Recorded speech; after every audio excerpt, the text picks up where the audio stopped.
আচ্ছা, একটা স্বাধীন দেশে যদি একজন সাধারণ জনগণ, হ্যাঁ, একজন স্টুডেন্ট যদি বাক স্বাধীনতা না পায়, হ্যাঁ, সে যদি তার সেফটি না পায়, তাহলে এর থেকেও বড় দুঃখ আর কিছু হতে পারে না। একটা দেশের সর্বপ্রথম জনগণের সেফটি হচ্ছে একদম ফার্স্ট প্রায়োরিটি।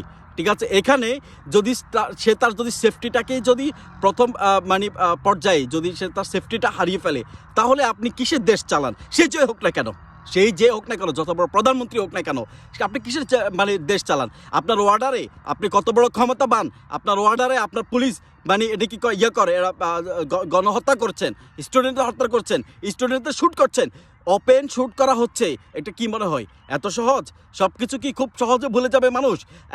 একজন পুলিশ কত বড় ক্ষমতা থাকলে, কত বড় সাহস থাকলে সে রাস্তায় হাজার হাজার লক্ষাধিক মানুষের সামনে সে শ্যুট করে? সে এত বড় ক্ষমতা সে কোথা থেকে পায়? এবং জনগণ তার অধিকার চাইতে গিয়ে যদি সে জনগণ যদি রাস্তায় এভাবে যদি তাকে রক্তাক্ত হতে হয়, তাহলে আমরা কোন দেশে বসবাস করি? কিসের আমরা উন্মুক্ত দেশে বসবাস করি? আমরা কোথায় আমাদের মুক্তিযুদ্ধ চেতনা কোথায় আমরা হারিয়ে গেছি? আমাদের কি এই বিষয়গুলো কি আমাদের কারো মাথায় নেই যে আমার এই ক্ষমতা আমার জন্য চিরস্থায়ী নয়?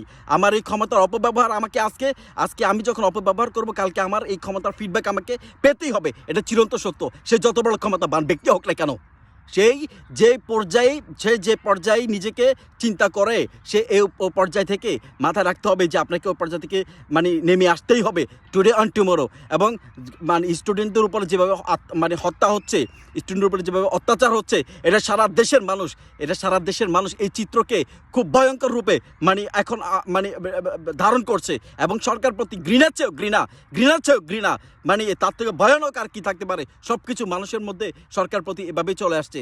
সরকার যত দ্রুত সম্ভব এই যে মানুষগুলো হত্যা হচ্ছে, সব কিছু সমাধান দিতে হবে। এবং এই সব কিছুকে সরকার খুব তাড়াতাড়ি সব কিছু সমাধান সরকার আনতেই হবে। এবং কোটাকে কেন্দ্র করে সরকার যে সুযোগ পেয়েছে যে জনগণের উপরে হত্যা, জনগণের উপরে লাঠি টর্চারিং, জনগণের উপরে যেভাবে বোমা ছুটছেন, এটা এত